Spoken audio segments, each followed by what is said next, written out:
there we go. Because it just allows so much more uptime for his abilities. I think that comp, I don't want to... Quiet, Curse, with your Overwatch streaming. Stop that. It's not Curse now, it's... No, it was Curse. No, it's not Curse, it's Twitch. Have you not patched through to your newest update yet? Twitch bought out Curse? Really? Yeah, are you really? Are you not like... I'm apparently super behind. Does yours still look like the Curse client? Yeah. Instead of the Curse logo, it's the Twitch logo. And then the sidebars are purple now. Wait, you mean Curse voice? Client? No, because no, Twitch is the featured stream on Twitch right now is Curse, and they're talking about it's like the Twitch channel Curse. I thought you were. Yeah, I thought you were talking about the Curse client. Fuck, are we casting today? God Huh? damn it. I can't remember who we're casting because it's not CLG Black. Name Ignis. Yeah, well, it's just because I'm updating the stream. Yeah, it's let me know if you need spelling. No, I got it. I just copy pasted it right from the document as I spam click live game on prototype. Let me know if you need spelling. Are you introduced? Do we do introductions? Yeah. Alright, ladies and gentlemen, we are here with the NA Open Qualifier Day 3. We will be casting IE Team Ignis versus Wildcard Gold. I will be your play-by-play caster, PinkRambo, and with me is an old co-worker, actually. A blast from the past, if you will. FlizzyFletch, how's it going, everybody? Building up the suspense. I'm still spamming F5. Yep, me too. So we have the great honor of casting for Alex H and his team. You know, I'm really freaking stoked about this match. So tell me more. Tell me more about Alex H's challenger team here. You know, Alex, it's funny because Alex H is one of those players that like everybody knows. If you're a veteran, if you really had any experience with League of Legends in the last like 4 or 5 years, you know Alex H. Of course, Moscow 5, one of the most dominant teams back in the day. He moved on, of course, then to Gambit Gaming. He's played on teams like Ninjas in Pajamas, Team Dragon Knights, if you remember the TDK fiasco. Kind of been all over the place. And now he's kind of bringing this new team back, and he's with this super cool squad. He's got Chris on the team. Of course, if you are familiar with Team Dignitas, you will remember Chris as the substitute top laner. Who else do we have that I'm drawing a blank on right now? Just give me one moment. Sorry, we've got Saskio, Prototype, and Free Papa. Is it Free Papa Chow, I believe? That's what it seems to be, yes. And then on the other side of the match, we have IE Team Ignis, which is Command Attack, Hop Off My Donger, Count Loff, In W Project 1, and the Fruit Seller. So, pretty close match, but ultimately I'm thinking Alex H and Chris will kind of carry the momentum. They'll carry their experience from the past. These guys are used to competing at ultra top tier. So I'm not competition. So, ladies and gentlemen, somebody was kind enough to give us the link to the draft for picking and bans. So if you just want to check out the stream there, Fletch, we can see what the pick bans are for WC Gold and IE Team Ignis. I am looking diligently. When you posted that up in stream 3? Yes. That is not coming up on my feed, unfortunately. Lots of thank you very much to Shavas604 for giving us the link to this pick and ban. So this is gonna be really interesting. It is Lucian Malzahar versus Caitlyn Lulu. I'm so excited for that bot lane matchup. Yeah, that's tough. We've got a lot of poke coming out of I mean, both of those players. You've got Space Aids from Malzahar. Lulu, of course, right now is considered to be one of the most overpowered supports on the bot lane. And then we've got Lucian Ezreal. Is that what you said? Lucian Malzahar. Lucian Malzahar against Lulu who? Caitlyn. Lulu Caitlyn. Who do you have taken that one? In bot lane, I gotta give it to Lulu Caitlyn. Mostly because I am Okay. super biased against Malzahar support. I think it's useless. I have never ever had a good Malzahar, and I've had like 15 of them. But this is also solo queue and not professional play, so maybe it'll be a little bit different. The thing is, I think the biggest thing for me is there's a lot of poke that'll come out between that Malzahar Lucian combination. If Lucian can land a full combo, that's 6 auto attacks and 3 casts. That's going to wear down Lulu's shield, which isn't really going to protect against much. On top of the Malzahar Voidling damage, on top of the Space Aids, that's going to... Of course, she does have the range advantage, though. She can kind of play it a little bit safer. I think we're going to see Caitlyn kind of playing a little bit safer here and try and farm up a lot of CS to carry her into late game. Okay, then I have what I believe is Ahri versus Syndra mid lane, which will be a heavy skills matchup.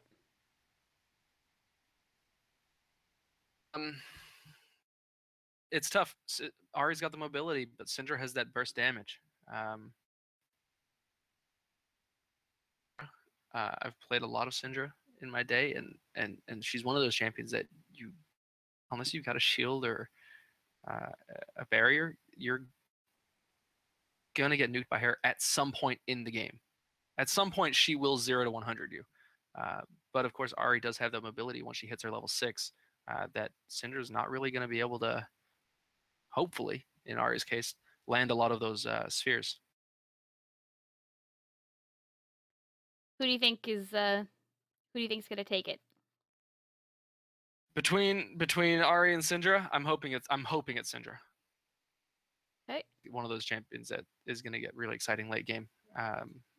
But I mean, ultimately, that lane could go either way. I think it's going to reflect heavily on jungle pressure both sides. So why don't we go through those junglers? Who do we have coming in on the jungler sides? I believe it's Kha'Zix and Gragas. They may surprise us. They may surprise us, and it may be Gragas top and Fizz jungle, but I'm pretty sure it'll be Gragas Kha'Zix in the jungle. A decent amount of Gragas, if I'm not mistaken, through these last few days of competition. I know we've seen a lot of Gragas. Kha'Zix, of course, is always a standard safe jungle pick. He does a shit ton of damage incredibly quickly. I think on that side, man, I think Gragas has the advantage on setting up some effective picks there on the Syndra. Okay, and the last matchup is Fizz and Kled. And as I say that, they are live, so we're gonna hop right into hopefully gonna hop right into it. You're gonna perfect time. Run. Getting this to boot up as we speak. Here we go, as I just adjust things because nobody needs to see my monitor capture.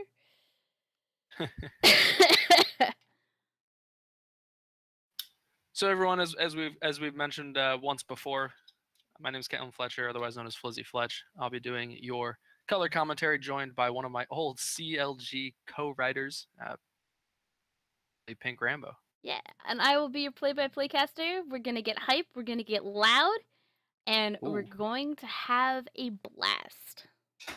Absolutely, and I'm booting up this game. I'm not sure if you are already in. If you are, by all means, take it away.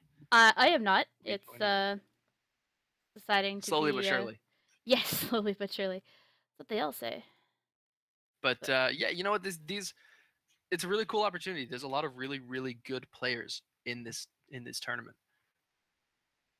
Open ladder, and I think it's pretty neat seeing some of these old veteran players, Alex and Chris. I know we've talked lightly about being familiar with Prototype. It's really cool to see these guys come in and play still, I guess. I'm not entirely sure that we'll see these guys at the top of the game anymore. You kind of have to make room for the youngins. The youngins. In Is the that world of- that what we're calling ourselves now? Oh, good lord. Well, in the world of modern esports, I mean, it's weird because there is an age cap. This Really is make true. it past 27, give or take. Especially if you're playing 8 hours a day, you're going to get carpal tunnel at that rate. Your reaction time will slow down. As we've seen in Poor Lemon Nation. Exactly, your hand-eye coordination slows down. So I think I'm hesitant to be like, yeah, oh yeah, Alex, he can definitely come back. He can be at the top of the LCS. That's curious. That might be a little bit too much to expect from him. Right, exactly. Now, I've joined into the game. I'm not entirely sure where you are at. Oh, I'm still trying to load in. It's Okay. Perfect. So then I will. It doesn't like me too much here. I'm really sorry about the delay here, guys. That's unfortunately it's the spectator it's the spectator issue. But we are in game now. I am about we should be at the same time. I'm at 30 seconds ish. Yep, I'm sitting at 31 seconds. Yep, exactly. Perfect. All right, let me So just get this overlay on that I spent so much time on. Absolutely, and for everyone at home, we're seeing a pretty standard open here. There's nothing too exciting going on. Lucian's just checking out his blue, keeping it safe. Gragas looks like he's going to be starting red. Kazakh's on the other hand, Gargos will be starting blue. Kazakh's sitting up top. Looks like they're going to be starting red, so we might see some pressure on bot. Otherwise, I expect to see them kind of rotate back towards mid and that top laner. There's not a lot of kill pressure in that top lane. There is a lot of damage that can come out, but Fizz can easily escape out of the Kazakh situation, and Kled, for the most part, it can play relatively safe. He can definitely use his cannon and kind of bounce back there. So I'm not entirely sure we'll see much kill pressure pre-6, but again, we might see some tower dives coming in. So this is actually interesting, and I'm gonna note it just because this is actually a strat that I have been trying not to adopt, but I have adopted it on the occasions on which I've played Vayne. And it is that the AD carry is the one that takes exhaust. So that if you're 1v1ing, you actually have the ability to use exhaust and give yourself an advantage over their heal. Because they can't kill you if their damage is reduced. No, and I think that's going to actually play really interestingly into this game, because Fruit Seller is running your standard heal flash with Malzahar with your exhaust. And we're seeing the complete opposite, as you just mentioned, on the side of Alex Zitch's team, WC Gold. So that's huge. That definitely could make or break a lot of fights later on. Chris is definitely putting forward his superiority top lane as he takes Project 1 off of... what is that creature's name? I don't even know what Kled rides. Kled has been out for like months, and I still have no idea the hell he does. Is Kled the little monster guy? Yeah. Yeah, he's or is Skarl. The little guy who Skarl. rides? There we go. Skarl, Skarl is the thing that is ridden, and Kled is the Noxian that rides it. Looks like we're gonna see an early dive though. Top tower. Gragas is setting up for a hard push in, which is a pretty smart thing to do. I mean, Chris keeps going in and out from underneath that tower as we get Saskio. Apologies, guys. I'm gonna try my best to pronounce these summoner names correctly, but I make no promises. But Gragas did dive in, and they're forcing Project 1 to back. Right, so he did lose. Except he's not quite out yet, as Gragas is going to pick up that kill because of red buff and wasting his. Well, maybe not wasting it, but he definitely used his flash to secure the kill. Yeah, you know what? That's first blood. That's pretty huge. Fizz is going to have a nice little advantage there, so I definitely wouldn't consider that a waste. Greg is picking up that first blood. Looks like he's staying top, clearing a little bit of an extra camp here. Kha'Zix, though, making his moves down to bot lane. So while top is being pressured with Kled, Kha'Zix looks like he's going to be triggering to sneak behind here and try and help out his bot lane. We got Flash Exhaust coming out from Malzahar as they keep kiting it back, and Fruitseller might be actually a little bit too close as Prototype is going to grab the kill with the heal being popped by Papa Cho, and they are going to try and chase down Malzahar, but he's going to get back to his tower just in time. Oh no, that was poorly coordinated. That's a heartbreaking situation. I can't think of many times where you want to be in the advantageous gank, 3 versus 2. Kha'Zix made the right play. He backed out exactly when he should have. There was no opportunity for Kha'Zix to really secure that kill.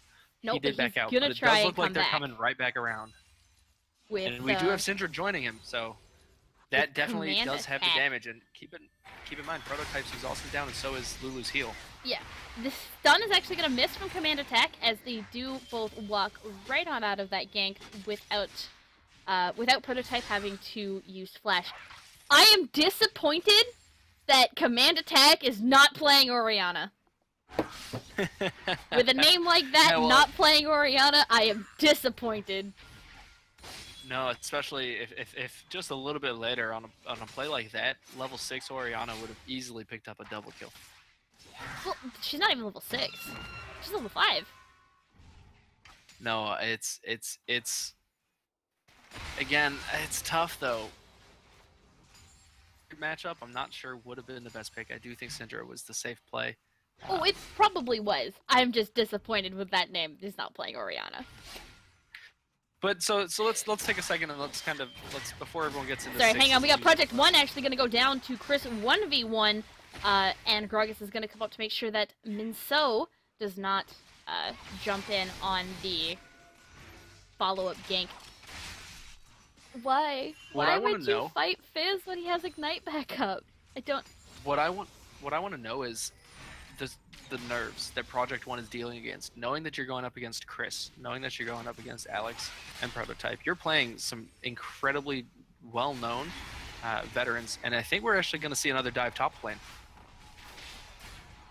We might have a dive top lane, but we are definitely going to be having a gank coming in bot lane again as they try to 3v2 them again. Heal is still not up. Prototype does have Flash available to him, and Papa Chow is trying to get out as we get the Flash coming forward from Kha'Zix as they are going to pick up the kill with Malzahar, and they are still diving into Kled as Kled misses the shotgun to pick up the kill on Chris, and Gragas might have enough mana to dive this, but I still don't think it is suggested.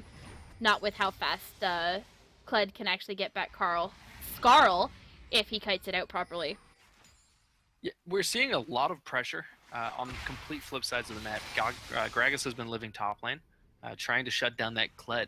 And on the other side of the map, Kha'Zix has been completely living down on that bot lane, trying to shut down that Caitlyn and Lulu combination. And in all honesty, right now,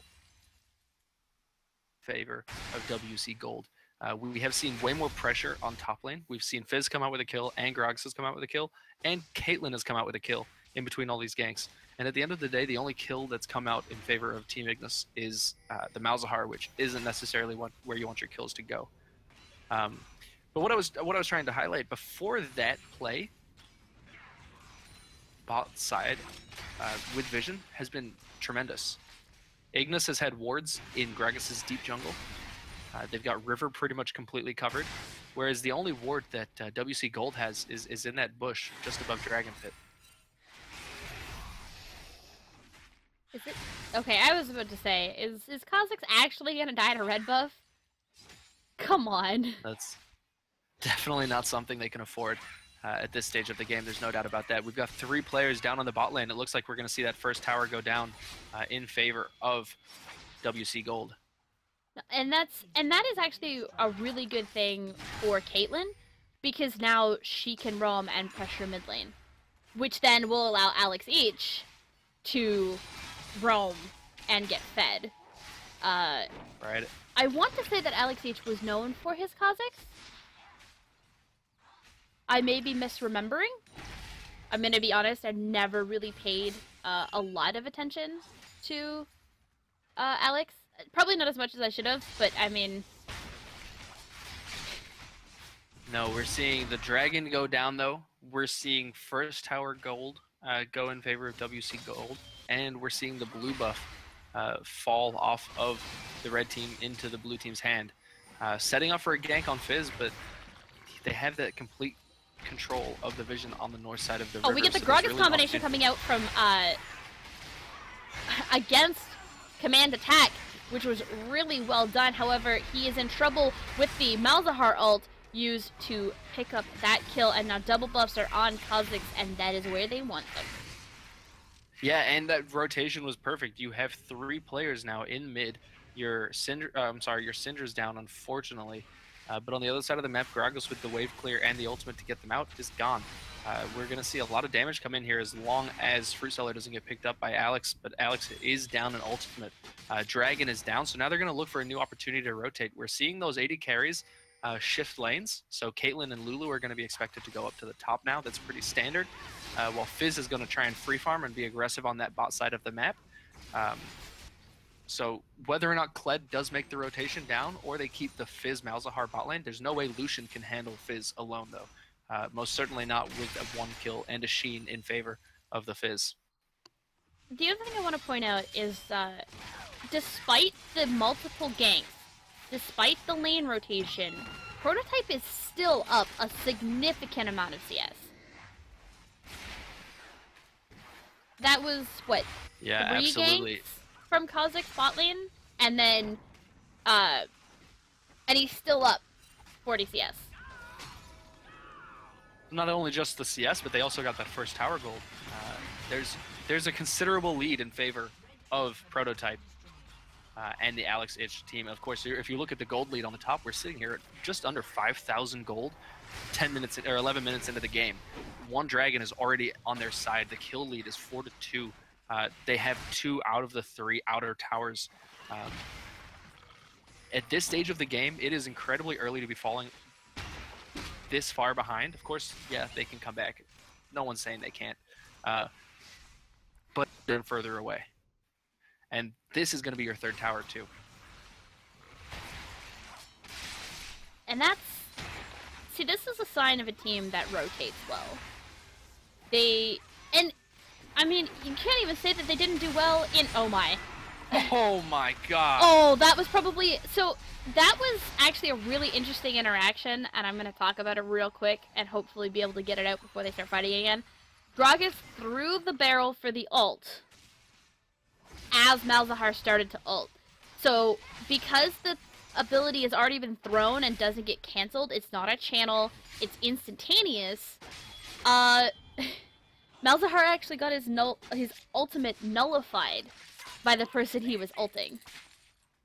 Now, what I want to know is, that was either incredibly lucky of Gragas, or incredibly skillful, and that was the sign of just a master play.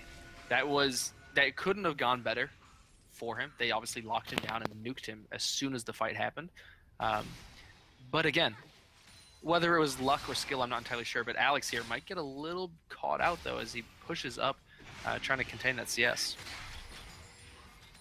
So I'm gonna say that it was actually probably a call from the team to ult Malzahar into them so that you could get the kill, like, Sure. a pick as the turret was going down. I think that's probably a fair assessment. What I want to know now, of course, we do have Rift Herald still up on the map. I want to know Gold is going to start pressuring. They've got a few more minutes till Baron comes up. Rift Herald's on the map, but we're not seeing too many teams go crazy aggressive for it right now. They've got equal amounts of turrets on the outside. They haven't lost a turret, let alone is there really any damage that has been done to any of their turrets. I think we can probably safely expect all of these lanes to get pushed out a little bit, and hopefully a pick comes in on the side of WC Gold. They managed to take out 1 or 2 players of Team Ignis, and the aggression then starts kicking in. I'd love to see them try and get a 4v5 advantage and then pushing into these towers. So this is I'm just like quickly glancing at the builds, and the unfortunate thing is that Lucian kind of has to go for the Blade of the Ruined King into an attack speed item build, or into Black Cleaver or the lethality build, which is really unfortunate. Did that go with him? Did he? Oh no, I thought he stopped the teleport. He did not, though. It was really close. The timing was really close. However, Project 1 is in by himself, and that's really bad as he gets knocked back in by the Grog Assault. Malzahar's going to ult, and they are going to pick up Chris. Meanwhile, Caitlyn is just going to hunt them all down. That is... That open was so bad. That's all that is. That is open lane. We are 14 minutes in. Caitlyn just... We're 14 minutes in. They traded 1 for 5. This when you game just call is over. it. I hate when I have to say stuff like that, because it's like, you could say, oh, well, maybe they can win. Unfortunately not. Like, this is a 9k gold lead for WC Gold. With that turret, it bounced to 10, and the problem with that fight, I honestly, I cannot stress the amount of problems there was. But let's jump into just from the start. For those who are watching, of course, the Infernal Dragon is up, which means Alex and company on WC Gold are going to be able to secure their second dragon, which is an Infernal. But about that fight, that was a 4v5 from the start. Kled teleported into the backline, used his ultimate to try and secure that Caitlyn-Lulu combination, try and keep them busy, and let the rest of his team kind of pick away at that front line. But there was no front line. As soon as Gragas' ultimate went in, Malzahar gets thrown into the middle of the bunch, Lulu ultimate knocks up Kled, and they literally just get shredded. Kled does not have the tankiness to be able to dive into that backline. He's 0-3 with a Hex Drinker and a Phage. There's no situation where he can go, yeah, I can sustain all of this damage here. They are managing to pick up a tower off that trade, but you got to think. I mean, but we got Chris actually ganking from behind them here. As he dives in, Prototype's going to pick up the kill onto Malzahar and as well as onto Syndra as they boost up Kha'Zix into the air to take him out. This is just well coordinated. I am 2 towers. But again, at this point, I don't think there's really any situation where Team Ignis can kind of come back. This is 12,000 gold differential, 2 dragons. Turrets everywhere on the map are falling left and right. They have no control of any lane, and right now, as we're seeing, the inhibitors are going to start getting hit any moment. And this is really unfortunate. As the Grog Assault comes out, the charm's going to land onto Malzahar as Prototype picks up yet another kill, making himself 8-0-3. He didn't even bother. Look at his build. He didn't even bother finishing Runans. He just went right for IE. Right for his Infinity Edge. For the age-old thought process of they can't kill me if they're already dead. And this just shows the amount of skill that WC Gold has on their team. At the end of the day, all of the teams at this stage are skilled, talented players, featuring some of the highest ladder players in North America. And WC Gold is making them look like they just started playing. They're rotating around the map cleanly. They're picking up fights cleanly. They're starting fights that they have the disadvantage in numbers that you typically don't see in pro-level competition. And it's heartbreaking, but I can't imagine Team Ignis is handling this too well. I can imagine not. And unfortunately, like, this is one of those where the entire team's just like, all right, let's just get this over with and go to the next game. And that's kind of where they have to think about it, right? And that's where you really got to consider, because I mean, they may actually get a pick on Alex each here as he dives in. However, he's going to get stopped by Gragas, and everybody's knocked everywhere, and Prototype picks up another kill for himself as Gragas flashes forward to knock Kled right back into them, and he's going to fall off of Skarl, take a lot of damage, and Alex Leach is going to pick up the kill. Meanwhile, Caitlyn is looking for a kill onto Fruit Seller, and there's the exhaust that we were talking about. Heal does nothing to help you when you have no chance to actually do any damage in return. And that was this is a great example of why Prototype runs exhaust. this is exactly what we're talking about. WC Gold is they don't have the advantage in that fight. You had Ari completely caught out by the Kled, the Malzahar, and the Lucian, and all three of them went down. And you know what? I understand that Caitlyn is 11-0. I don't think she's the MVP this game. I think it's Gragas. Is it though? I'm tempted to give MVP to Prototype. I'm really tempted to give MVP to Prototype. How many fights have we seen where the fight was won because Gragas' ultimate knocked out one or two or prevented Malzahar ultimate, completely disrupting the flow of everything, and allowed 100% Prototype absolutely knocked out of the park. You don't go 11-0-4 by not playing well. But Gragas did his job as a support. I think I counted at least 4 ultimates that this is frontline. But I'll give it to you. Let's call it an even split. Yeah, we'll do 2 MVPs of this match because this is a sub 20-minute game, ladies and gentlemen. WC Gold just won that before Ignis had even a chance to surrender. That's demoralizing. That's what that is. That is absolutely demoralizing. Alright, and Shavas did leave us a link for the new pick ban tool. However, we are going to take a quick break while the teams reset themselves, you know, get into a better mind frame, and then we will be right back. I'm just going to toss in a little bit of music. I need to get a drink to hydrate my throat, and then we will be right back at this with some really great quality League of Legends play from our Challenger scene.